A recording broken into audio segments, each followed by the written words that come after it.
예수님께서 마태복음 이제 5장부터 7장에 보면 하나님 나라 백성의 삶의 원리에 대한 말씀을 주셨습니다. 그래서 예수님께서 산에 올라가셔서 산상수훈이라고 하죠. 그래서 어떤 삶이 복된 삶인지를 가르쳐 주셨어요. 그죠? 복 있는 사람은 심령이 가난한 자가 복이 있다. 애통하는 자가 복이 있다. 이런 그래서 팔복에 대한 말씀을 쭉 주셨고, 그리고 어떤 삶이 빛과 소금의 삶을 살아가는지에 대한 가르침 또한 마태복음 5장과 7장을 쭉 읽어보면 잘 나와 있습니다.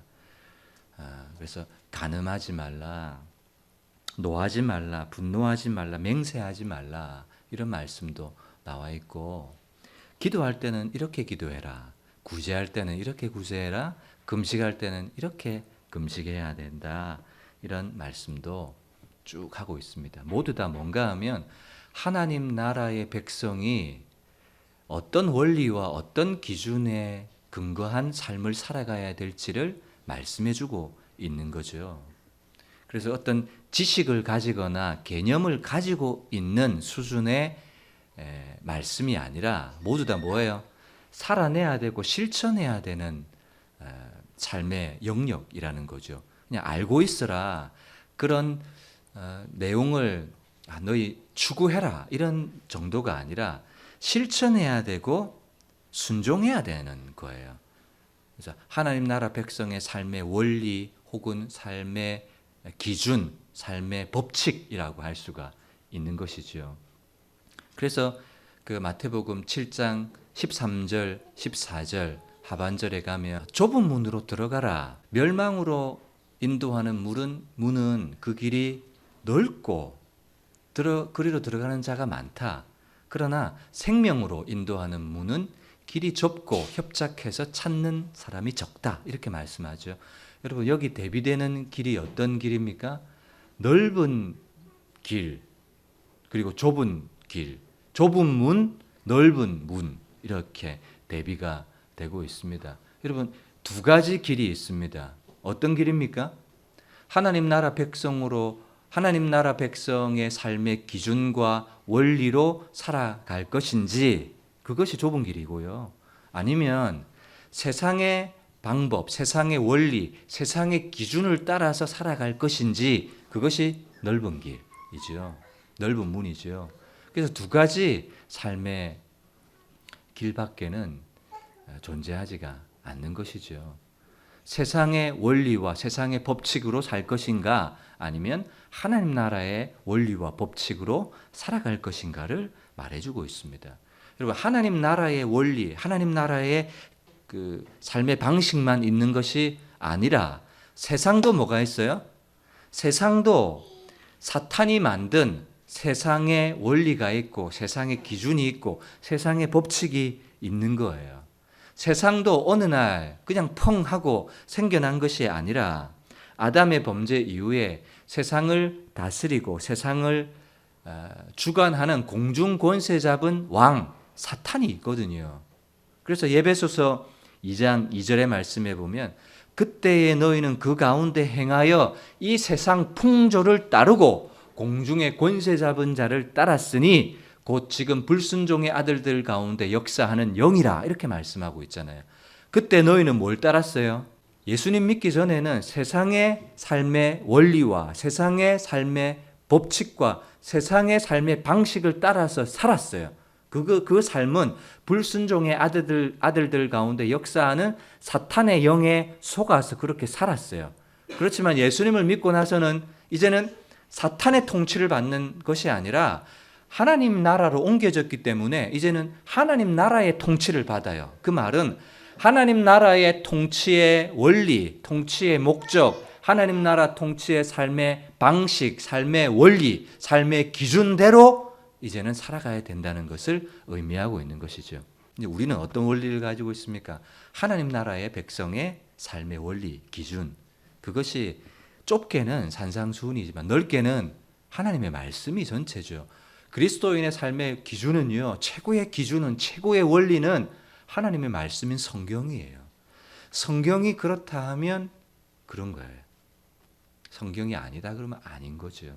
근데 문제는 그 성경을 해석하는 사람에 따라서 이제 좀 다르다는 것이 문제지만, 그러나 어떤 사람 누구라도 봐도 해석이 분명한 것이 있다면 우리는 그 말씀에 아멘할 수 있어야 할 것입니다.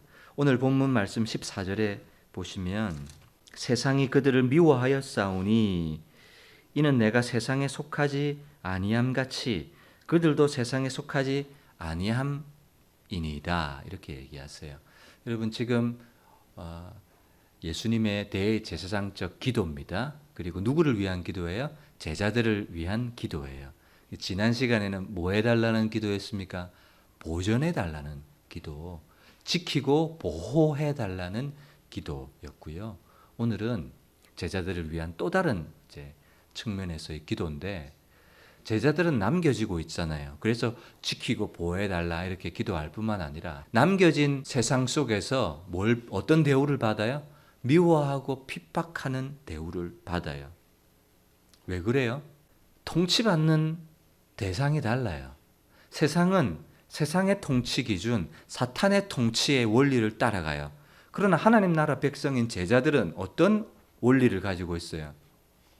하나님 나라 백성의 삶의 원리와 기준을 이제 살아내야 되거든요. 그리고 예수님도 세상에 속하지 않았고 이제 제자들도 세상에 속하지 않았기 때문에 세상은 제자들을 미워한다고요. 그래서 보세요. 14절. 내가 아버지의 말씀을 그들에게 주었사오매. 제자들은 뭘 가지고 있어요? 하나님의 말씀을 가지고 있어요. 근데 세상은 하나님의 말씀이 없어요. 하나님의 말씀은 제자들에게 삶의 원리이고 기준이에요. 이렇게 살아라, 그리고 이렇게 전해라, 이렇게 증거해라. 예수님은 제자들에게 하나님 나라의 삶의 원리와 가치와 삶의 방법을 가르쳐 주셨어요. 그리고 이제 제자들은 그것을 살아내야 되고 그것을 전해야 되는 삶을 사는 거죠. 그러면 세상이 볼 때는, 사탄 마귀가 볼 때 가장 사탄의 나라의 위협적인 존재는 누구일까요? 제자들이죠. 제자들이 계속해서 하나님 나라를 전하고 하나님 나라 백성의 삶의 원리를 전하니까 자연스럽게 사탄의 나라, 세상 나라는 어떻게 될 수밖에 없어요? 축소될 수밖에 없잖아요. 그러니까 사탄이 볼 때는 이 제자들이 죽이도록 미운 거예요. 어떻게든 세상의 삶의 원리와 핍박하는 사람들을 통해서 없애버리고 싶은 대상이 이 제자들인 것이죠. 그래서 15절도 보시면 내가 비옵는 것은 그들을 세상에 데려가시기를 위함이 아니요 다만 악에 빠지지 않게 보존하시기를 위함이니이다, 이렇게 얘기하잖아요. 어디로부터 보호해달라는 거예요? 악에 빠지지 않게. 이 악은요 뭐예요? 악한 대상이에요. 사탄에 빠지지 않게, 그리고 죄에 빠지지 않게, 그리고 또 하나 세상의 삶의 기준과 원리에 빠지지 않게, 그 말이거든요. 사탄에 빠지고 죄에 빠지고 악에 빠진다는 것은 무슨 말이에요? 하나님 나라 백성의 삶의 원리대로 살지 않고 세상 나라의 원리와 기준과 세상의 통치자를 따라 살아가니까 문제가 생기는 거죠. 그래서 악에 빠지지 않게 보존해 주시기를 원합니다, 이렇게 말하고 있는 것입니다. 죄로부터, 세상으로부터, 세상의 삶의 방식과 삶의 목적과 세상이 추구하는 그 모든 삶의 원리로부터 제자들을 지키고 보호해 주십시오, 이렇게 예수님이 기도하고 있는 것입니다. 예수님도 주기도문에서도요 어떻게 기도하셨습니까? 다만 악에서 구하시옵소서, 이렇게 기도하고 있잖아요. 그 악은 뭡니까? 크게는 이 세상을 통치하는 사탄, 악한 영들로부터, 그리고 그 영이 주관하고 있는 삶의 방식과 원리로부터 제자들을 보호해달라, 이렇게 예수님은 기도하고 계십니다. 16절, 17절. 내가 세상에 속하지 아니함 같이 그들도 세상에 속하지 아니하였다. 14절도 그 말씀이 있죠. 내가 세상에 속하지 아니함 같이 그들도 세상에 속하지 아니함으로. 그러니까 예수님도 세상에 속하지 않았고 제자들도 세상에 속하지 않았고, 그래서 세상은 제자들을 끊임없이 세상의 원리 속으로 끌어당기고 있어요. 그러니까 예수님은 제자들이 세상의 삶의 원리와 방식에 휩쓸려 가지 않도록 그들을 보존하고 지켜주세요. 이렇게 기도하고 있습니다. 요한복음 15장 19절에 이미 예수님께서 뭐라고 말씀하셨습니까? 너희가 세상에 속하였으면 세상이 자기의 것을 사랑할 거야. 그런데 예수님께서 제자들을 세상에서 불러서 택하였기 때문에 제자들은 세상 속에 있는 것 같지만 세상에 속하지는 않았다. 저와 여러분들 마찬가지입니다. 우리가 살아가는 삶의 현장은 어디입니까? 이 세상이에요. 세상이에요. 그런데 세상에 속하지는 않았다. 이 말은 세상의 삶의 방식과 삶의 원리대로 살아가는 존재가 아니라 이 세상에 있지만 우리가 통치받는 통치의 원리와 삶의 기준은 하늘이다. 그 말이에요. 하나님의 말씀의 통치를 받고 말씀이 가르쳐주는 삶의 원리와 삶의 기준대로 살아가는 것이다 라는 것을 말씀해주고 있는 것이죠. 그래서 우리가 세상에 살아요. 그러면 반드시 우리가 세상과 어떤 관계를 맺고 있습니까? 여러분, 앞에 제가 설교했습니다. 예수님과 제자들과의 관계는 어떤 관계였습니까? 내 안에 거하라 라는 연합이었어요. 그리고 제자들과의 관계는 뭐였습니까? 서로 사랑하라 라는 거였어요. 그리고 제자들과 세상과의 관계는 뭐였어요? 구별이에요. 구별. 절대로 세상과 제자들은 하나 되거나 조화될 관계가 아니라 대립되는 관계라고요. 세상은 제자들을 미워해요. 제자들은 세상으로부터 미움을 받아요. 그러니까 다른 말로 하면 저와 여러분들이 세상에 나가서 삶을 삽니다. 그러면 우리가 세상과 좋은 관계를 맺고 세상과 동화되고 세상과 타협하고 세상과 어깨동무하고 이렇게 살아갈 수는 없다는 거예요. 우리가 세상 속에 있으면 어떤 관계를 맺게 돼요? 항상 뭐예요? 거슬러요. 우리가 세상 속에서요, 믿음으로 그리스도인으로 살아가려고 하잖아요. 그러면 내 마음에 뭐가 되느냐 하면 부딪힘이 와요. 대립이 와요. 절대로 편안하거나 조화가 되거나 화합할 수가 없어요. 그리스도인으로 가장 중요한 것은 뭔가 하면 내가 교회 나오나 안 나오냐가 아니에요. 삶에서 내가 무슨 원리와 어떤 가치를 따라서 살아가고 있는가를 보면 그 사람의 정체성을 알 수 있어요. 그리스도인의 정체성은 주일날 코로나임에도 불구하고 교회 가나 안 가나 그게 아니라 나의 일상의 삶에서 나는 어떤 원리와 어떤 통치와 어떤 가치를 따라서 살아가고 있는가를 보는 거예요. 하나님 나라의 원리인 하나님의 말씀을 나의 최고의 법이라고 생각하고 살아가는 것. 여러분, 그것이 그리스도인의 정체성인 거죠. 다니엘서에 보면 다니엘의 세 친구가 나옵니다. 사드락, 메삭, 아벳노그가 나와요. 근데 느부갓네살이요, 자기의 큰 금신상을 만들어서 거기에 절해라 합니다. 그것을 법으로 만들어요. 세상의 법은 뭐예요? 절하는 거예요. 그런데 사드락, 메삭, 아벳노그는 세상에 있지만, 바벨론에 있지만 그 세상의 법을 따르지 않습니다. 왜요? 풀무불에 들어가도 그 세상의 삶의 가치와 원리와 기준을 따라 살지 않는다고요. 그 이유는 하나님 나라의 통치 원리를 삶의 기준으로 삼고 있기 때문에 풀무불에 들어가도 그것에 절하지 않는 거예요. 타협하지 않는 거예요. 그런데 다투기 싫고 싸우기 싫고 이제 분쟁의 핵심에 서기 싫으면 어떻게 해요? 그냥 타협하는 해버리고 그냥 그 세상의 물결에 나도 모르게 떠밀려서 같은 방향으로 갈 때가 종종 있죠. 그래서 세상의 원리를 거절해서 사는 것, 그것이 믿음의 사람들에게 너무나 큰 도전이고요. 어려움이기도 하죠. 그러니까 예수님이 제자들을 위해서 그렇게 기도하고 계신다는 것이 어느 정도 저는 공감이 됩니다. 여러분, 이 시대를 한번 보세요. 이 시대는요, 오직 믿음 하나 지키고 세우는 것을 목표로 해서 살아가야 될 시대입니다.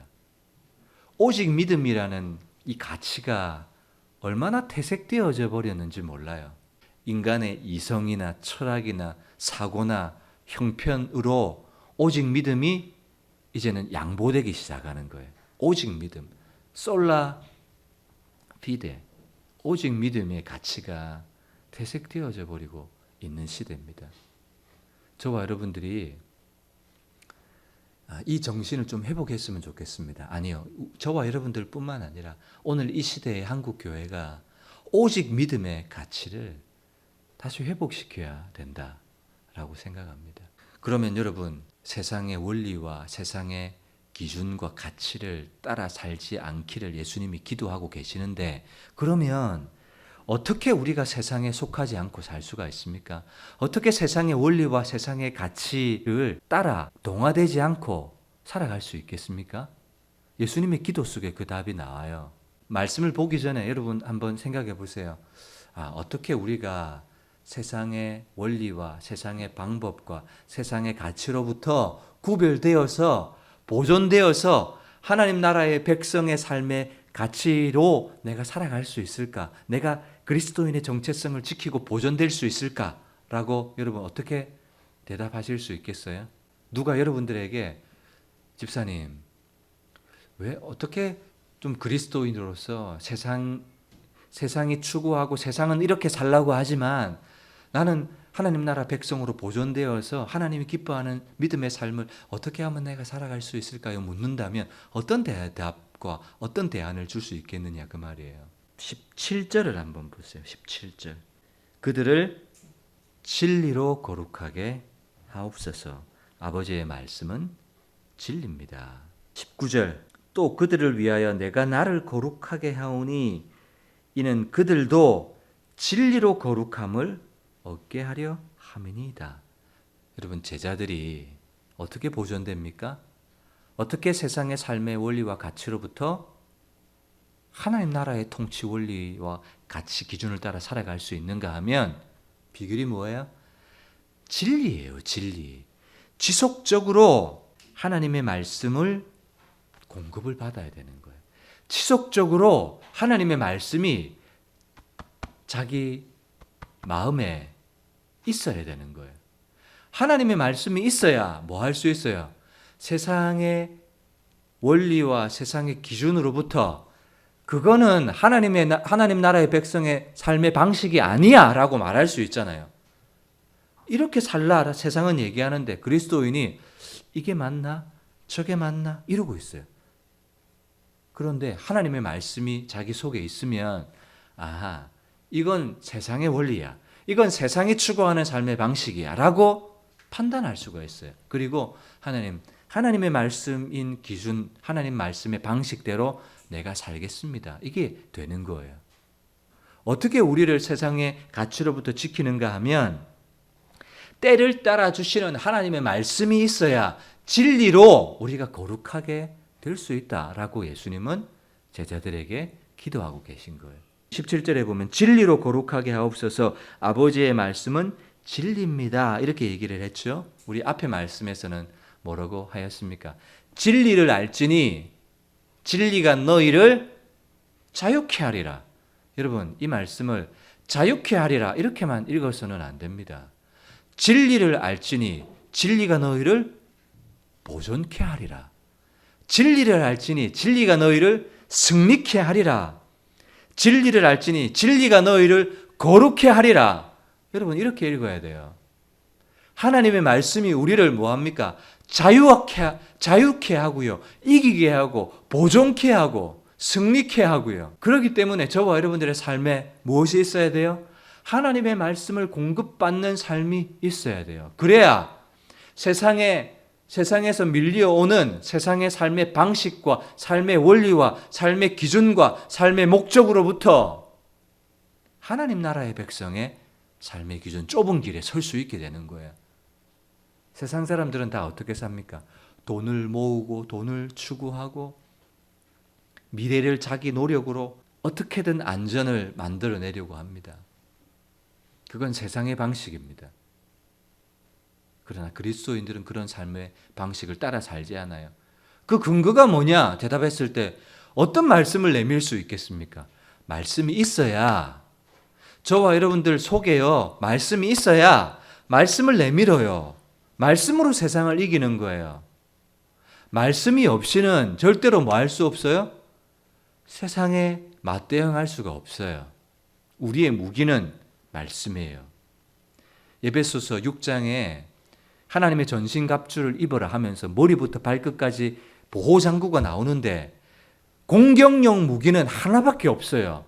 진리의 말씀, 하나님의 검, 진리의 말씀을 가져라. 다 투구, 의의 흉배, 허리에 띠, 평안에 예비한 신, 다 보호하는 방어 무기예요. 방어 장구예요. 그러나 공격의 무기는 진리의 말씀 하나밖에 없어요. 이 검으로 세상을 우리가 싸워 이길 수가 있는 거예요. 진리를 알지니 진리가 너희를 자유케 하리라, 승리케 하리라, 보존케 하리라, 이기게 하리라, 대응할 수 있는 힘을 주리라, 이건 거예요. 그래서 여러분 매일매일 뭘 해야 돼요? 하나님으로부터 주시는 말씀을 공급을 받아야 돼요. 그리고 그 말씀으로 내가 세상과 대면하여 서는 거예요.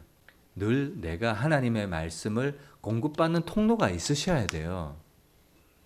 그 통로가 없이는 하나님 나라 백성의 삶의 원리와 기준, 좁은 문으로 좁은 길에 설 수 있는 사람이, 말씀 그대로 좁은 길에 서는 사람이 많아요, 적어요? 적다고요. 적다는 말은 누가 적다는 거예요? 하나님의 말씀을 날마다 공급받는 삶의 치열한 노력이 있는 사람이 적다는 거예요. 여러분, 그리스도인이, 기독교인이 하나님 말씀과 멀어져 살아가는 사람들이 얼마나 많은 줄 아십니까? 하나님의 삶의 원리인 말씀을 자기의 삶의 최고의 가치로 두는 사람이 적어요. 오히려 자기의 삶의 라이프 스타일과 삶의 노하우와 삶의 방식과 자기가 살아왔던 노선을 추구하는 것이 훨씬 더 많죠. 넓은 길에 서 있는 사람이 많다고요. 그래서 교회 안에 있지만 교회 안에도 불신자들이 있을 수가 있는 것입니다. 여러분, 예수님도 40일 금식하시고요, 마귀에게 시험을 받으셨어요.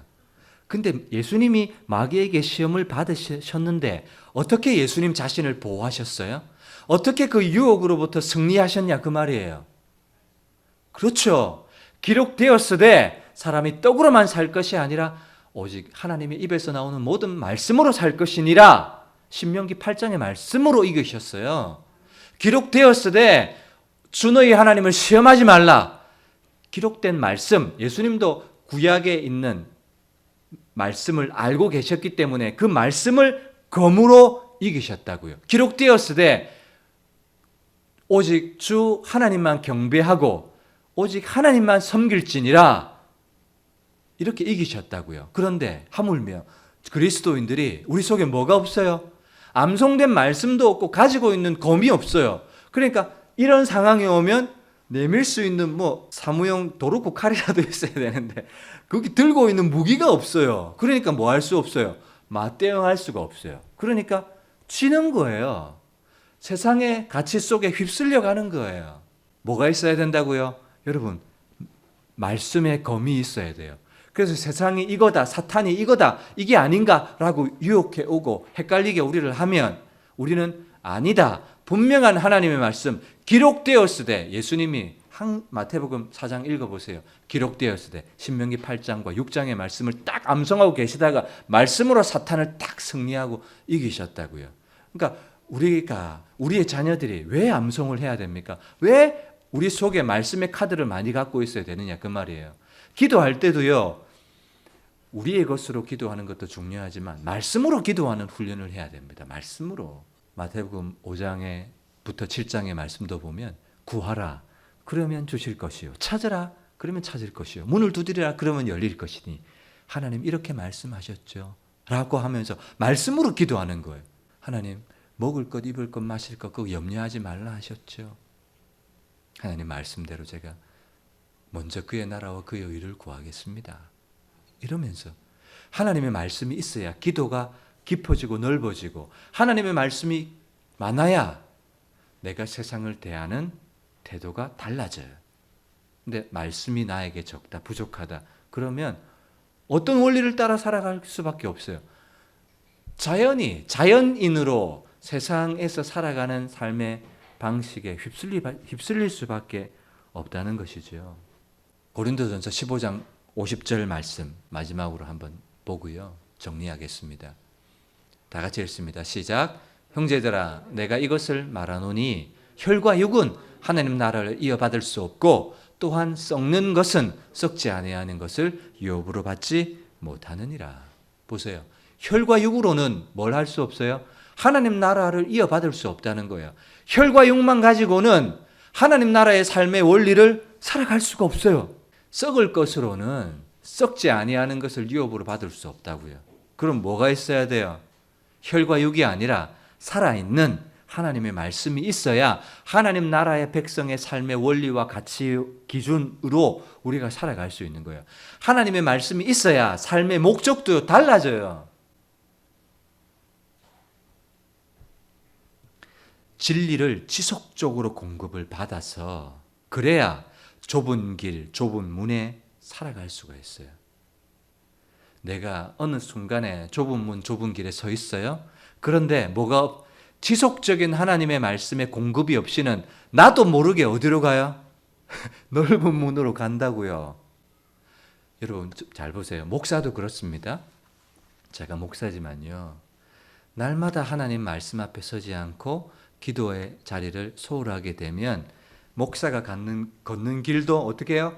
자연히 멀어져요. 세상의 길로 간다고요. 제가 그걸 알아요. 그 누구라도 그래요, 여러분. 어떤 탁월한 목사라도 그렇다고요. 하나님 말씀을 날마다 묵상하지 않고 기도 없는 목사가 제정신으로 똑바로 걸어갈 수 있는 목사는요, 이 땅에 하나도 없어요. 날마다 하나님 말씀으로 공급을 받고 성령의 비추심을 받고 엎드려 기도해야 그나마 하나님이 비춰주시는 희미한 불빛을 따라서 주의 말씀은 내 발의 등이요 내 길의 빛입니다 하고 곧장 일직선으로 걸어갈 수가 있지. 제정신으로는 하나님 나라를 이어받을 수가 없어요. 아니, 그 인간의 실력으로 살아갈 수 있는 것이 아닙니다. 저와 여러분들이 어떤 마음을 결심을 해야 되냐면 그래. 하나님의 말씀을 공급받는 것이 이렇게 중요하구나. 그래야 하나님 나라의 백성의 통치의 원리 기준을 따라서 내가 살아갈 수가 있겠구나. 이전에 불순종의 아들들 가운데 역사하는 영 속에 세상의 삶의 기준과 방식대로 살았는데 이제는 내가 나를 통치하는 통치자가 바뀌었으니까 내가 통치받는 어디에 통치를 받아요? 이 나라 이 백성은 헌법의 통치를 받잖아요. 마찬가지로 우리는 하나님 나라의 말씀의 통치 원리를 가지고 있기 때문에 그 말씀을 지속적으로 공급받아서 진리를 알지니 진리가 나를 자유케 보존케 이기게 하리라. 이 말씀이 여러분에게 이루어지시기를 주님의 이름으로 축복합니다. 어떻게 하나님 나라 백성으로서 하나님 나라의 원리를 순종하며 살아갈 수 있습니까? 어떻게 좁은 길에 설 수 있습니까? 진리를 날마다 공급받아야 돼요. 예수님이 하나님의 말씀을 내가 그들에게 주었사오니 세상은 제자들을 미워해요.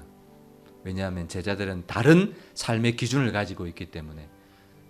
우리는요, 다른 기준을 가지고 있습니다. 그건 말씀입니다. 그래서 날마다 하나님 말씀 앞에 서시기를 바라고요. 그것이 어렵다면 여러분 제가 하루하루 여러분들에게 보내드리는 그것을요 묵상하시고요, 읽으시고요, 또 묵상하세요. 그래야 세상의 원리로부터 우리를 지켜낼 수가 있고 보존시킬 수가 있습니다.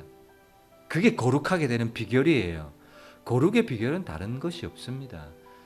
어디 수도원에 들어가는 것이 거룩의 비결이 아닙니다. 기도원에 들어가는 것 거룩의 비결이 아닙니다. 우리의 일상의 삶은 기도원이 아니라 이 땅이거든요. 이 땅에서 어떻게 거룩하게 살래 그거예요. 기도원에서는 누구나 거룩해져요. 집회에서는 누구나 다 거룩해져요. 근데 우리는 그 기도원에서 집회에서 날마다 살아갈 수 있는 것이 아니잖아요. 우리의 삶의 일상은 두 발 딛고 있는 나의 삶의 자리거든요. 그러니까 영성은요, 내가 두 발 딛고 있는 이 자리에서 어떻게 사느냐예요. 하나님의 말씀을 읽고 묵상하고 그 가운데 기록된 대로 다 지켜 행하는 그런 삶이 저와 여러분들의 삶이 될 수 있도록 하나님 앞에 그 은혜를 구하세요. 그런 삶을 살아갈 수 있도록 여러분, 신앙의 발버둥은 다른 것이 아닙니다. 기본이에요. 기본. 말씀과 기도 제일 기본이잖아요. 신앙의 기본기예요. 기본기. 이번 한 주간의 삶을 놓고 저와 여러분들의 말씀 생활을 위해서 하나님 나라 백성의 삶을 살아갈 수 있도록 다 같이 한번 기도합니다.